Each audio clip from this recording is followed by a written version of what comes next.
કણિકામય રચના ધરાવે.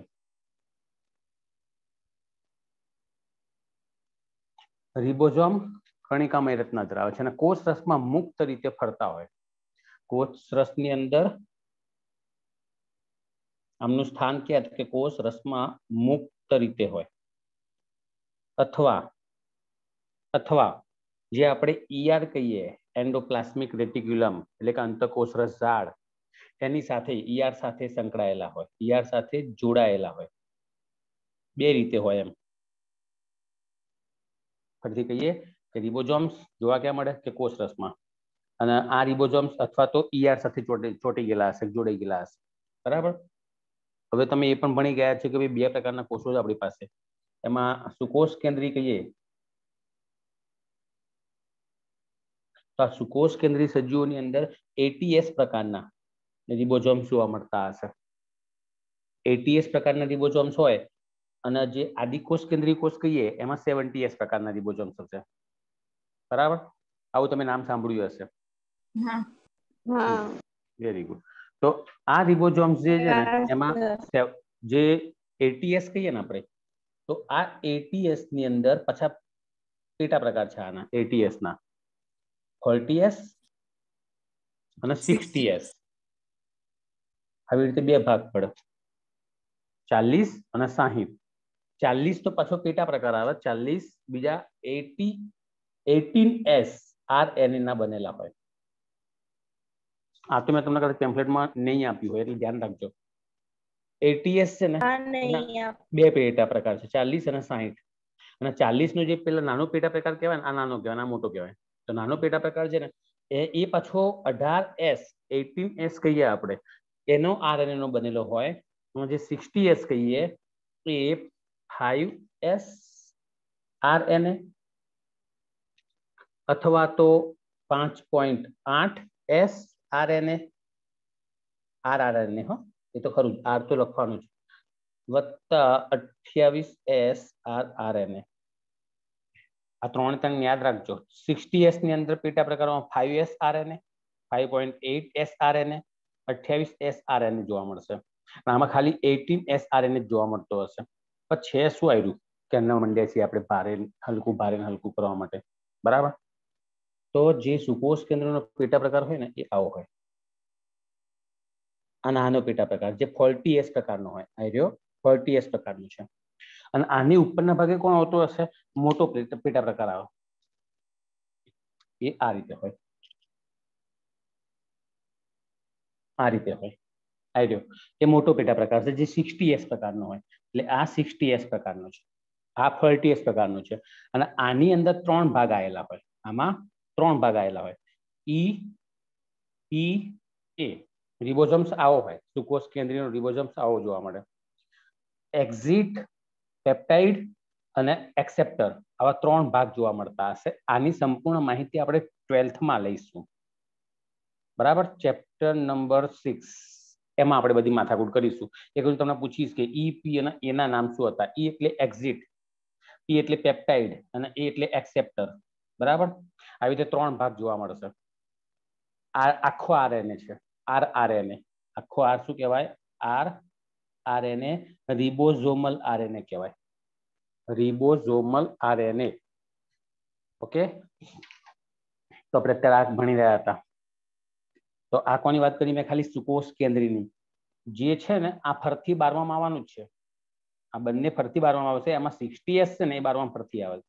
40S વાળું નહીં આવે પણ 60S વાળું આવે છે.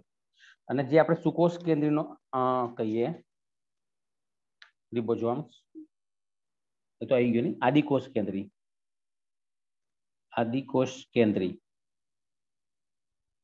આદિકોષ કેન્દ્રી એટલે પ્રોકેરિયોટિક કહેવાય. તો પ્રોકેરિયોટી ની અંદર 70S હોય.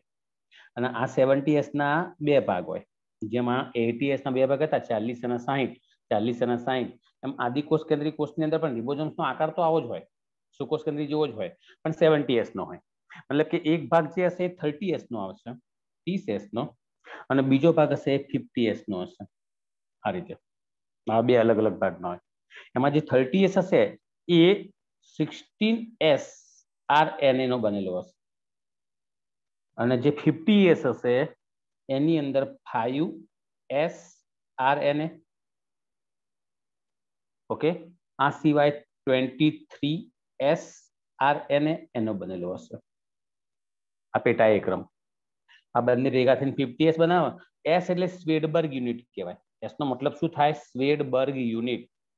આદિકોષ કેન્દ્રીય કોષનો રિબોઝોમ 70S પ્રકારનો હોય અને એ 70S પ્રકાર આવો જ હોય, એક્ઝેક્ટ જો સુકોષ કેન્દ્રીય કોષ હોય એવો જ દેખાય, ફરક કઈ ના પડતો હોય.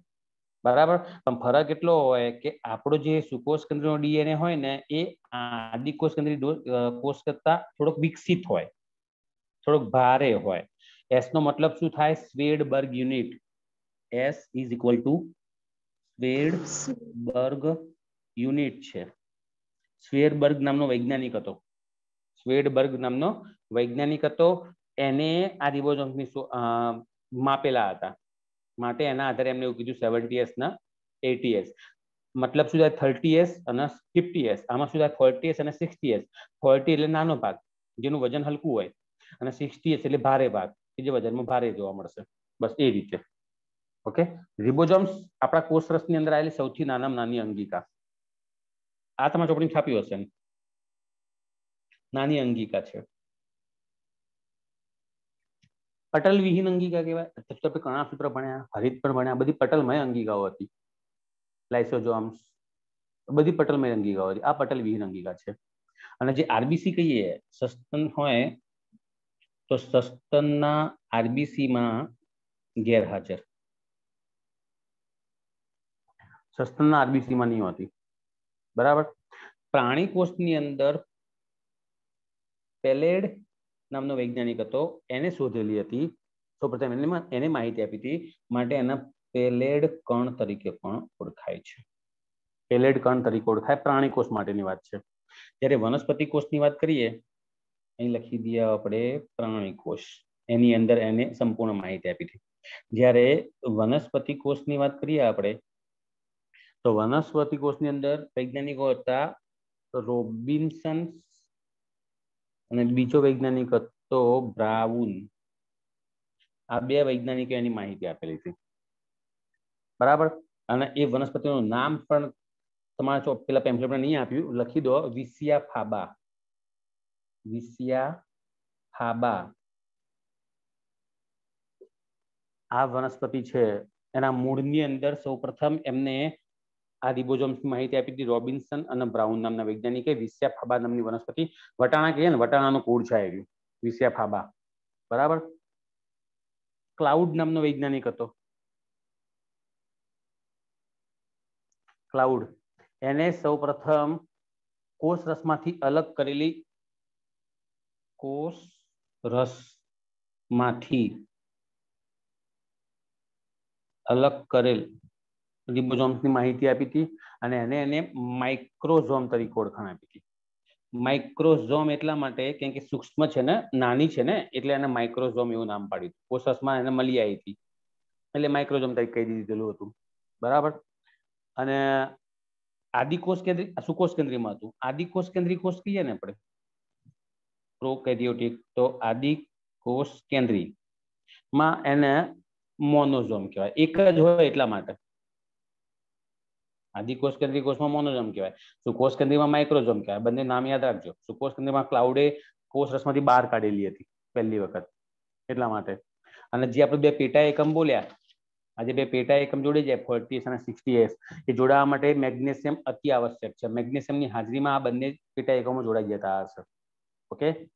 પ્રોટીન સંશ્લેષણ થાય આની અંદર. પ્રોટીન આનું કામ એક જ છે, પ્રોટીનનું નિર્માણ કરવા માટે જગ્યા પૂરી પાડવાની. તો પ્રોટીન સંશ્લેષણ થાય તો એ વખતે જે પ્રોટીન ઉત્પન્ન થયું હશે એ ચોક્કસ પ્રકારના પ્રોટીનના વહન કરાવવાની માટે જવાબદાર છે. માટે એને કોપ્રોન્સ તરીકે પણ ઓળખાણ આપેલી છે. કોપ્રોન્સ.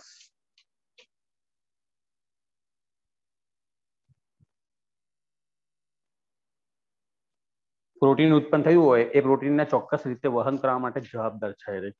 ઓકે. તો આ હતી રિબોઝોમ્સ વિશેની માહિતી. એક મોસ્ટ આઈએમપી એમસીક્યુ કહું, જે તમારા પેલામાં લખ્યો નહીં પેમ્ફલેટમાં. આ શબ્દ યાદ રાખજો, પોલિસોમ. એનસીઆરટીમાં આપ્યો છે આપણે આ શબ્દ. અથવા તો પોલીરિબોઝોમ્સ કદાચ તમે ચોપડી વાંચી હોય ભૂલથી તો ખબર હોય કે આવા શબ્દ આપેલા છે, પોલીજોમ્સ અથવા તો પોલીરિબોઝોમ્સ અથવા એને કહેવાય આર્ગોઝોમ્સ. આ નામ છે. હા, આનો મતલબ શું થાય? પોલીજોમ્સ એટલે શું અથવા તો પોલીરિબોઝોમ્સ એટલે શું? રિબોઝોમની ઘણી બધી શૃંખલા બને. એમઆરએનએ સાથે રિબોઝોમ જોડાઈ જાય. હા, એમઆરએનએ સાથે એક કરતા વધુ રિબોઝોમ્સ જોડાઈ જાય તો એને કહેવાતું હશે પોલીજોમ્સ. એમઆરએનએ સાથે એક કરતા વધુ રિબોઝોમ્સ જોડાઈ જાય તો એને કહેવાશે પોલીજોમ્સ. કઈ રીતે હું કહું છું?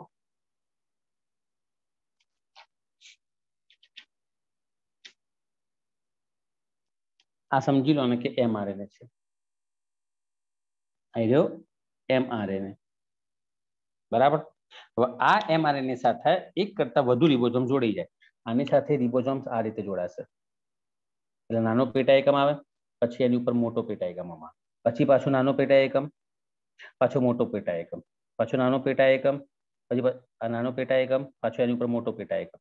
તો આ રીતે એક કરતા વધુ આરઆરએનએ જોડાઈ જાય ને એમઆરએનએ સાથે તો આ જે રચના બની ને એને કહેવાય પોલીજોમ્સ અથવા તો પોલીરિબોઝોમ્સ તરીકે ઓળખાય. ઓકે, કોઈનો પ્રશ્ન પૂછવો હોય તો બોલો.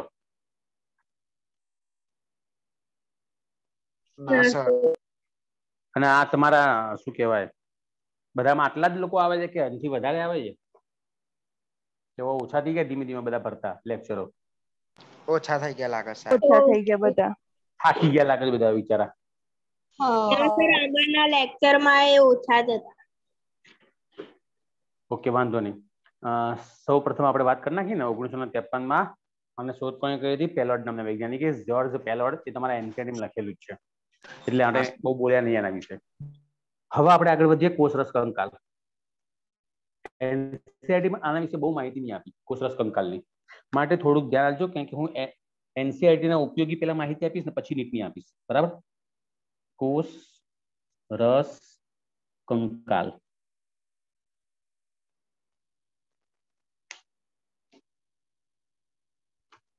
શું છે કોષરસ કંકાલ? તો આ કોષરસ કંકાલ એટલે આપણા કોષની અંદર 3 પ્રકારના તંતુઓ આવેલા હશે. એમાં નંબર 1, 3 પ્રકારના તંતુમાં નંબર 1 સૂક્ષ્મ તંતુઓ. નંબર 2 નામ યાદ રાખી લેજો બધાના, સૂક્ષ્મ નલિકાઓ. સૂક્ષ્મ નલિકાઓ. નંબર 3 મધ્યવર્તી તંતુઓ. ઓકે, 3 પ્રકારના છે. આ 3 પ્રકારના ભેગા થાય એટલે કોષરસ કંકાલ બને. બાસ્કેટ જેવી રચના થાય. જે કોષની અંદર જેટલી પણ અંગિકાઓ હોય એ બધી અંગિકાઓના આધાર આપવા માટે જવાબદાર છે કોષરસ કંકાલ, બરાબર? સૂક્ષ્મ તંતુની શોધ કહીએ આપણે તો આને શોધી હતી પેલ્વીઝ આ નામના વૈજ્ઞાનિકે. આ શોધક છે હો, અહીંયા શોધક, વૈજ્ઞાનિક એમ, શોધક એટલે પેલ્વીઝ નામના વૈજ્ઞાનિકે સૂક્ષ્મ તંતુઓની શોધ કરેલી હતી. ત્યારે આની શોધ કરનારા વૈજ્ઞાનિક હતા ડીરોબર્ટીસ. એ લખું છું ડીરોબર્ટીસ, અને બીજા હતા ફ્રેન્ચિસ.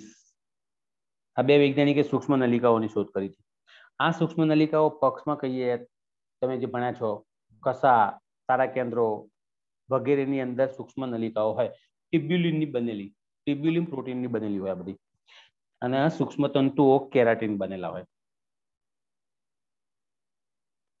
ઓકે, આવા 3 પ્રકારના હોય. હવે ધ્યાનથી સાંભળજો. આપણે જે સૂક્ષ્મ તંતુઓ કીધા આ રહ્યા પેલ્વીઝે જે શોધેલા હતા એ, બરાબર? એક પહેલા નંબર સૂક્ષ્મ તંતુઓ. તો આ સૂક્ષ્મ તંતુઓ એક્ટિન પ્રોટીનના બનેલા હોય. એક્ટિન આપણા સ્નાયુ કોષ કહીએ ને, સ્નાયુની અંદર માયોસિન અને એક્ટિન, સ્નાયુમાં માયોસિન અને એક્ટિન આ 2 પ્રકારના પ્રોટીન આવેલા હોય. તો આ એક્ટિન તંતુઓ જે છે એ આ સૂક્ષ્મ તંતુઓ તરીકે ઓળખાય. છૂટા છવાયા હોય, બરાબર, આપણા કોષની અંદર. અને આનું કાર્ય શું? આ સૂક્ષ્મ તંતુઓ શાના બનેલા છે તો કે એક્ટિન પ્રોટીનના છે. સૂક્ષ્મ તંતુઓ કેવા હોય? છૂટા છવાયા કોષની અંદર કોષરસની અંદર છૂટા છવાયા હોય અને કાર્ય શું કરશે આ લોકો આપણા શરીરની અંદર કાર્ય શું કરતા હોય તો અમીબીય ગતિ માટે અમીબીય ગતિ તમે કહો આપણામાં છો અમીબા આવ્યું પાછું નહીં આપણામાં જે મેક્રોફેજ કહીએ ને આપણે ડબલ્યુબીસી નહીં કહેતા એ અમીબીય ગતિ કરે અમીબાની જેમ ગતિ કરતા હશે તો એના માટે એ જવાબદાર છે જીવરસના ભ્રમણ માટે જવાબદાર છે જીવરસના ભ્રમણ માટે જવાબદાર છે દ્રવ્યોના સ્થાનાંતરણ માટે જવાબદાર છે દ્રવ્યોનું સ્થાનાંતર એના માટે જવાબદાર છે તો સૂક્ષ્મ તંતુઓ શાના બનેલા એક્ટિન પ્રોટીનના એક્ટિન પ્રોટીન આપણા શરીરની અંદર આ એક્ટિન પ્રોટીન સ્નાયુઓમાં પણ આવેલું હોય પણ એક્ટિન સિવાય સ્નાયુઓમાં માયોસિન નામનું પ્રોટીન પણ હોય ખાસ યાદ રાખજો એ જ એક્ટિન પ્રોટીન અહીંયા આવેલું છે પણ છૂટું છવાયું અને અમીબીય ગતિ મેક્રોફેજ નામના ડબલ્યુબીસી માટે જવાબદાર છે જીવરસના ભ્રમણ માટે જવાબદાર છે બરાબર અને દ્રવ્યોના સ્થાનાંતર માટે જવાબદાર છે શોધ કરનારો હતો પેલ્વિસ હવે સૂક્ષ્મ નલિકાઓ ગોળાકાર પ્રોટીન છે ટ્યુબ્યુલિન પ્રોટીનની બનેલી છે સૂક્ષ્મ નલિકા મોસ્ટ આઈએમપી ટ્યુબ્યુલિન પ્રોટીન તમે નામ સાંભળ્યું છે આ પ્રોટીનનું બનેલું છે ગોળાકાર પ્રોટીન છે બરાબર શું કામ કરે કોષનો આકાર જાળવે કોષનો આકાર જાળવવાનું કાર્ય કરે છે અને આ નલિકાઓ આપણા શરીરની અંદર જે હમણાં બોલ્યો પક્ષમાં કસા તારાકાય વગેરેના બંધારણમાં જોવા મળતી હશે ટ્યુબ્યુલિન પ્રોટીન બરાબર આ ઉપરાંત રંગસૂત્રો કહીએ રંગસૂત્રોના સ્થાનાંતર માટે રંગસૂત્રોના સ્થાનાંતર માટે જવાબદાર છે ક્યારે જ્યારે કોષ વિભાજન થાય ને ત્યારે કોષ વિભાજન વખતે એક કોષમાંથી બે કોષો બનતા હોય તો પેલા ત્રાક તંતુઓ જે કહીએ આપણે કે જે રંગસૂત્રના સેન્ટ્રોમિયર સાથે જોડાઈ જાય બસ એ ત્રાક તંતુઓ સૂક્ષ્મ નલિકાઓ તરીકે ઓળખાય જ્યારે મધ્યવર્તી પ્રોટીન જે હશે મધ્યવર્તી તંતુ જે હોય આ તંતુઓ મજબૂત અને ટકાઉ પ્રોટીનના બનેલા હોય અને આ પ્રોટીનનું નામ મેં તમને આગળ કીધું માયોસિન અરે ના મધ્યવર્તીની વાત છે માયોસિન તો સ્નાયુમાં આવેલું હોય પ્રોટીન આની અંદર મધ્યવર્તીનું મેં આપણે એક પ્રોટીનનું નામ બોલ્યો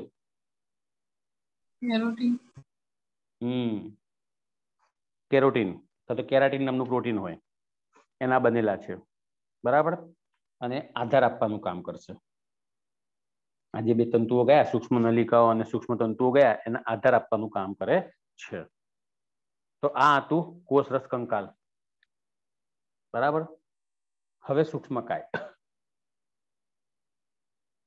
પતવા આવ્યું છે જો તમારું ચેપ્ટર પેલામાં જોશે એટલે ખબર પડી જશે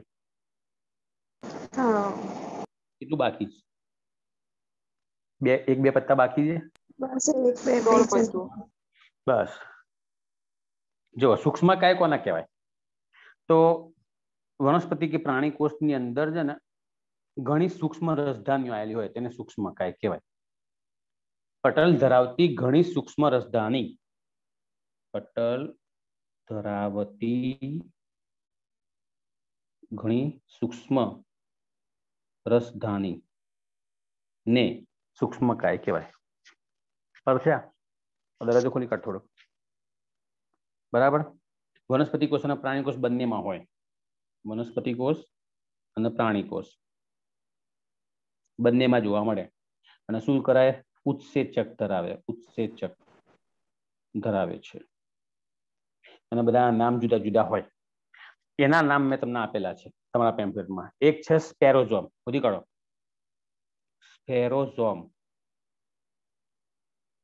સ્પેરોઝોમ મળ્યું હા સ્પેરોઝોમ શું છે તો આ સ્પેરોઝોમ જે છે હાઇડ્રોલિસ પ્રકારના ઉત્સેચકો ધરાવે છે વનસ્પતિના લાઇસોઝોમ તરીકે એનો ઓળખાણ આપી છે બરાબર પેર્નર અને ડેનગિયટ નામનો જે વૈજ્ઞાનિક હતા પેર્નર એની શોધ કરી હતી અને સ્પેરોઝોમ શબ્દ આપનારો હતા ડેનગિયટ નામનો વૈજ્ઞાનિક આ સ્પેરોઝોમની ઉત્પત્તિ થાય ઈઆર માંથી થાય ઓકે અને કાર્ય શું કરે લિપિડ અને પ્રોટીનનો સંગ્રહ કરવાનો કયા ઉત્સેચકો ધરાવશે હમણાં જ આપણે કીધું ને કે બે સૂક્ષ્મકાય રત્નમાં આ નંબર 1 સૂક્ષ્મકાય રત્ન સ્પેરોઝોમ અને આ હાઇડ્રોલેઝ પ્રકારના ઉત્સેચકો ધરાવે છે.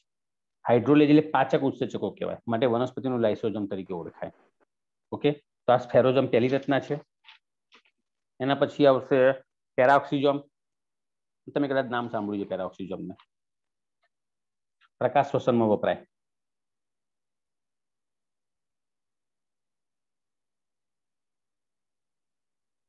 પેરાઓક્સિઝોમ ટોલ્બર્ટ નામના વૈજ્ઞાનિકે તેની શોધ કરી હતી.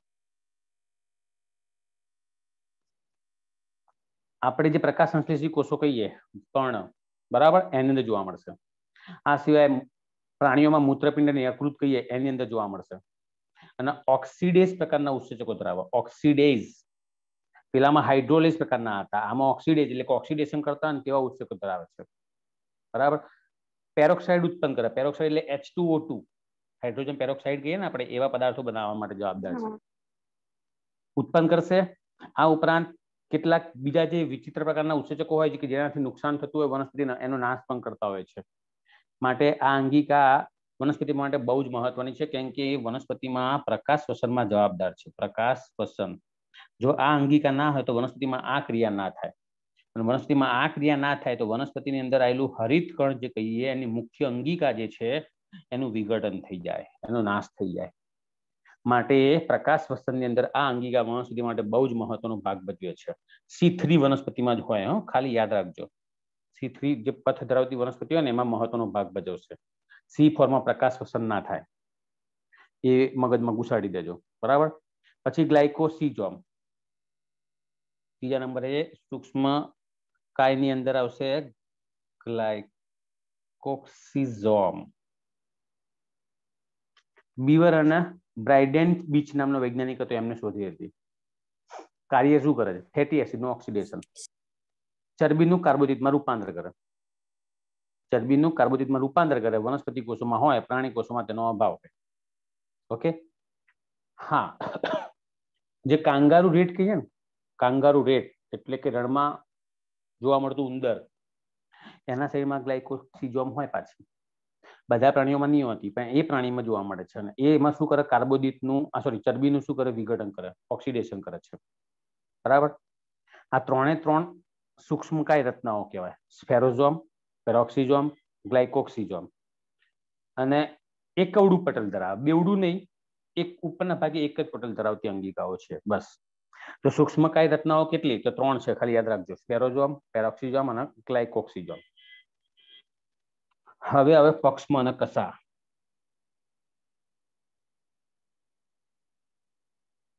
એનસીઆરટી વાંચ્યું તો ખબર પડી જશે.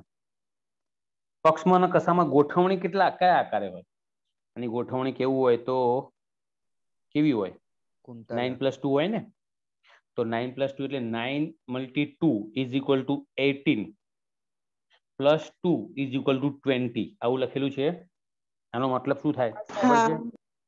આનો મતલબ શું થાય? તમારી એનસીઆરટી ની ચોપડીમાં આની આકૃતિ આપી છે. 9 × 2 એટલે કે પરિઘ ભાગની અંદર આ ચોપડી આપણી જો 1 2 3 4 5 6 7 8 અને 9, તો 9 દુ 18 થઈ ગયા નલિકાઓ. ટ્યુબ્યુલિન પ્રોટીનની બનેલી, અને વચ્ચેના ભાગે 2 એટલે 18 + 2 એટલે કુલ કેટલી થઈ ગઈ? એની અંદર 20 નલિકાઓ હોય, જેને 9+2 તરીકે ઓળખાય. બરાબર. પક્ષમાં કસામાં. અને આ બધી શેની બનેલી હશે? ટ્યુબ્યુલિન પ્રકારના પ્રોટીનની બનેલી હોય. ટ્યુબ્યુલિન પ્રોટીન હમણાં જ આપણે બોલી ગયા હતા. સૂક્ષ્મ નલિકાઓ પેલા કોષ કંકાલમાં આવી હતી ને, એ રહી. બરાબર. પક્ષમાં છે ને, પક્ષમાં એ ટૂંકા હોય ને કસા કેવી હોય? લાંબી હોય. પક્ષમાં અને કસા બંને પ્રચલન સાથે જોડાયેલા છે. બરાબર. અને બંનેનો ઉદ્ભવ તલકાયમાંથી થાય. તલકાય એટલે છેડો, એમાંથી ઉત્પન્ન થતું હશે. બેઝલ બોડી તરીકે ઓળખાય. તલકાય જે તારા કેન્દ્ર કહીએ એના જેવું જ તલકાય ધરાવતું હશે. ગાડાના પેડાની જેમ ગોઠવાઈ ગયેલું હશે. બરાબર. તારા કેન્દ્ર થોડીક વારમાં ચલાવીશું આપણે. આ ઉપરાંત આની અંદર કાઇનેટોઝોમ્સ એટલે કે તલસ્થકાય, જ્યાં તલકાય બોલાતા એ તલસ્થકાય, એ પટલ વિહીન રચના કહેવાય. આનું બીજું નામ તલકાયનું. બરાબર. અને કોષ રસ પટલની નીચેના ભાગે એક્ઝેક્ટ ગોઠવાયેલું હોય. આદિકોષ કેન્દ્રીય કોષ હોય આ રીતે. તો આદિકોષ કેન્દ્રીય કોષની અંદર આ જે કોષ રસ પટલ હોય આ રીતે અંદરના ભાગે ખોવાયેલું હોય. તો આ જે લાલ ભાગ છે ને એમાંથી ઉત્પન્ન થતી રચનાઓ, જે લાલ ભાગમાંથી ઉત્પન્ન થતી રચનાઓ એને તલકાય કહેવાય. અને પછી આ લંબાઈ એટલે આ બની ગઈ કસા. એક જ કસા હોય, કેટલાકમાં બે કસા હોય, દ્વિકસાધારી, ત્રિકસાધારી, બધા અલગ અલગ પ્રકારના બેક્ટેરિયા જોવા મળતા હશે. બરાબર. પક્ષમાં અને કસામાં ફ્લેજેલિન નામનું પ્રોટીન આવેલું હોય. આ યાદ રાખજો, ફ્લેજેલિન. આ MCQ બનેલો છે. બરાબર. તારાકાય, તારાકાય નામ તમે સાંભળ્યું છે? હા સર. કોષ રસની અંદર, કોષ રસમાં તારાકાય હોય અને આ તારાકાય 90 ના ખૂણે ગોઠવાય એટલે એમાંથી બની જાય તારા કેન્દ્ર. તારા કેન્દ્ર બની જાય. તે રીતે કહું છું, જુઓ સમજી લો કે આ સફેદ ભાગ એટલે કોષ રસ. આ આખો સફેદ ભાગ કોષ રસ છે, બરાબર, કોષનો. અને આ એક તારાકાય અને આ બીજું તારાકાય આવી રીતે ગોઠવાયેલા હોય. આવી રીતે નલિકામાં રચનાઓ છે. આના તારાકાય કહેવાય. કોષ રસમાં આવી રીતે પડ્યા હોય તો તારાકાય કહેવાય. પછી જ્યારે આ કોષ વિભાજનની ક્રિયા કરવાની હોય એટલે તારા કેન્દ્ર બની જાય. એ આ રીતે ગોઠવાઈ જાય. આના તારા કેન્દ્ર કહેવાય. 90 ના ખૂણે ગોઠવાય જો એકબીજાના. સમજી ગયા?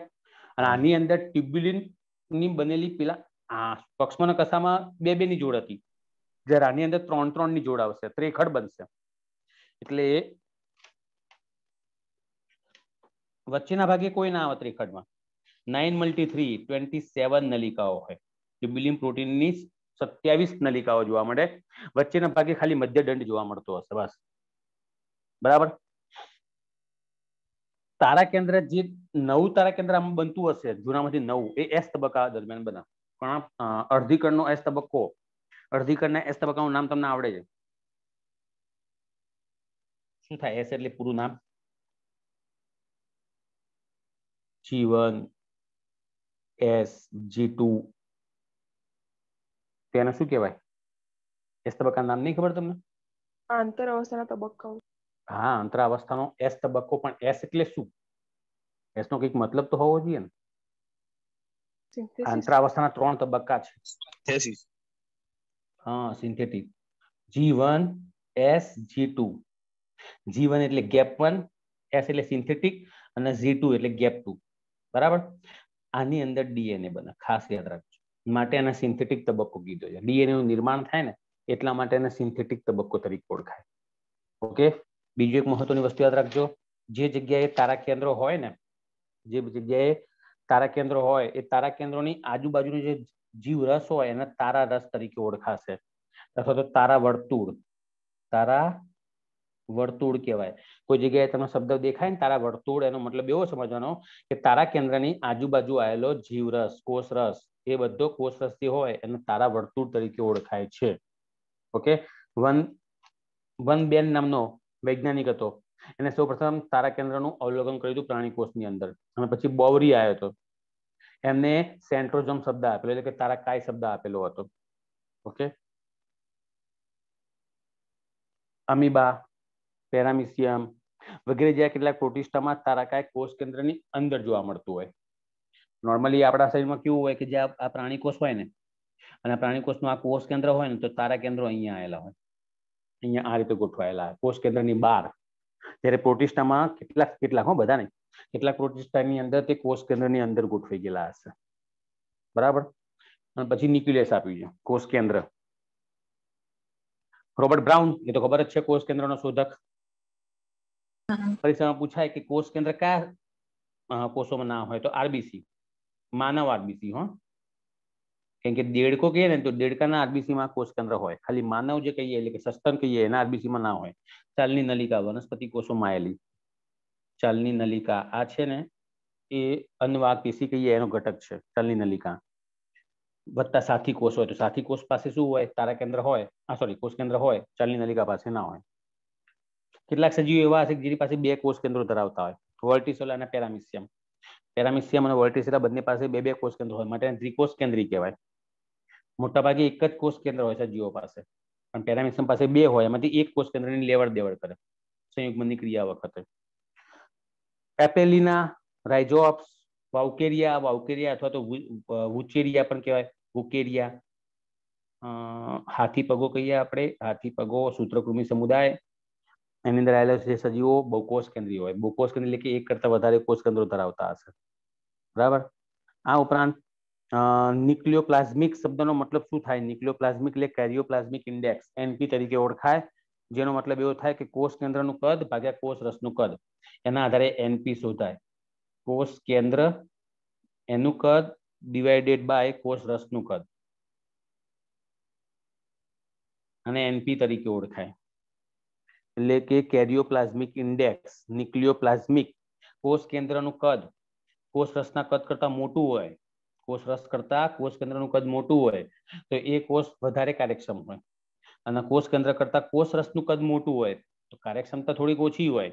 જેમ આ સુકોષ કેન્દ્રના કોષોમાં એવું હોય, કોષ કેન્દ્રનું કદ નાનું હોય અને કોષ રસનું કદ વધારે છે, જોઈ લો. બરાબર. એટલે કાર્યક્ષમતા તો આમ થોડીક ઓછી હોય પેલા કરતા, પણ લાંબુ આયુષ્ય ભોગવા આવા. આનો એનપી વધારે ઊંચો હોય, એવા સજીવોની અંદર એનપી વધારે ઊંચો હોય, માટે એ લોકોનું આયુષ્ય થોડુંક વધારે લાંબુ જોવા મળતું હશે. એટલે આ જે આદિકોષ કેન્દ્રીય કોષો કહીએ,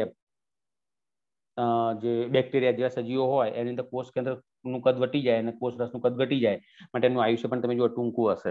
બરાબર. મિનિટોની અંદર પતી જાય, કલાકની અંદર પૂરું થઈ જતું એમનું આયુષ્ય. એટલે એનપી ના આધારે બધું નક્કી કરવામાં આવતું હોય.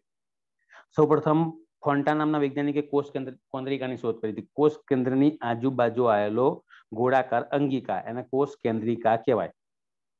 એની આજુબાજુ પટેલ ના હોય, અને આ જે કોષ કેન્દ્રિકા આયોજક વિસ્તાર હોય એમાં ખાસ યાદ રાખજો, એવું લખ્યું નહીં તમારે મેં, આ જે કોષ કેન્દ્રિકા હોય, કોષ કેન્દ્રિકા, આ કોષ કેન્દ્રિકા છે ને આરઆરએનએ એટલે કે રિબોઝોમલ આરએનએ નું સક્રિય રીતે સંશ્લેષણ કરે. આરઆરએનએ નું સંશ્લેષણ કરવા માટે જવાબદાર છે. બરાબર. શોધ કરી હતી ફોન્ટા અને નામ આપેલું હતું બાઉમેન. ઓકે, તો આ હતું ચેપ્ટર 8. રંગસૂત્ર તો તમારા થોડી આપ્યા જ છે, મેટાસેન્ટ્રિક, સબમેટાસેન્ટ્રિક, એક્રો, ટીલો. આજે હું રંગસૂત્ર દોરું છું, એનું નામ તમારે કહેવાનું કે આ કયું રંગસૂત્ર મેં દોર્યું. 4 રંગસૂત્ર છે આપણી પાસે, તેમાંનું કયું દોર્યું મેં? આ મેટાસેન્ટ્રિક, સબમેટાસેન્ટ્રિક, એક્રોસેન્ટ્રિક કે ટીલોસેન્ટ્રિક? નામ સાંભળ્યા જ કદી એવી રીતે રંગસૂત્રના? મેટાસેન્ટ્રિક દોર્યું. કયું સેન્ટ્રિક દોર્યું? મેટાસેન્ટ્રિક. અને બરાબર મધ્યમાં અહીંયા શું આવેલું હોય? સેન્ટ્રોમિયર. સેન્ટ્રોમિયર હોય.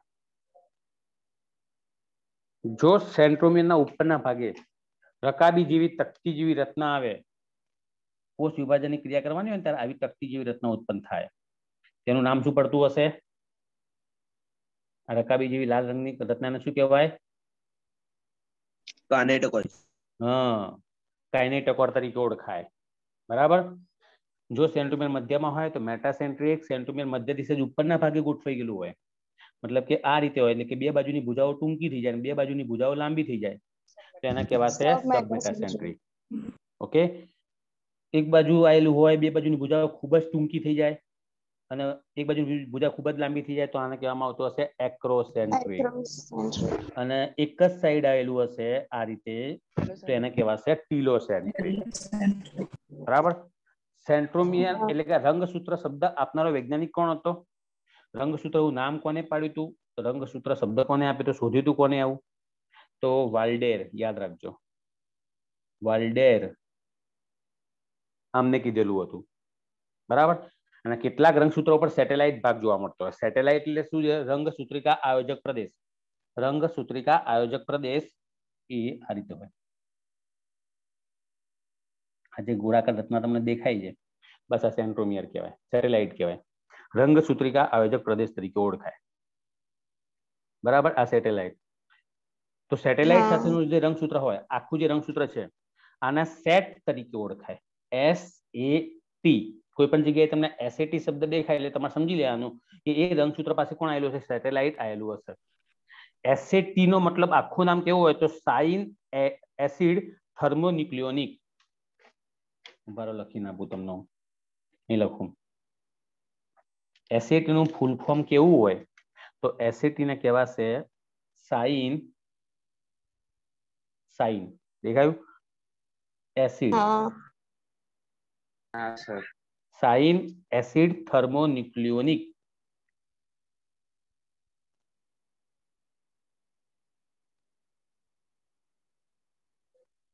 થર્મોન્યુક્લિયોનિક તરીકે ઓળખાય સેટ સેટ નો મતલબ આયર્યું રંગસૂત્ર સેટેલાઇટ ધરાવતું રંગસૂત્ર સેટ તરીકે ઓળખાય ઓકે કઈ પૂછવું હોય તો બોલો હવે આ રંગસૂત્ર વિશેની સંપૂર્ણ માહિતી આપણે આની અંદર તો નહીં હતી આનું નીટ છે પણ એનું નીટ આપણે એનસીઈઆરટી માં જ ભણાવી દીધું છે એ ચેપ્ટર નંબર 6 માં આપેલું છે હાર્દી શું કહે છે કેમ હાથ ઊંચો કરે છે અરે સર ખબર નહીં આખું જાતે જ થઈ જાય છે હાય હાય તો એટલું તું હાથ હું તો ઊંચો કરે કઈ મારે તને જવાબ પૂછવું પડે ના સર નહીં કઈ ક્વેશ્ચન કઈ વાંધો નહીં તો અહીંયા તમારું નીટ પતે છે ચેપ્ટર 8 નું ઊંધું ખાલી વાંચવા મળજો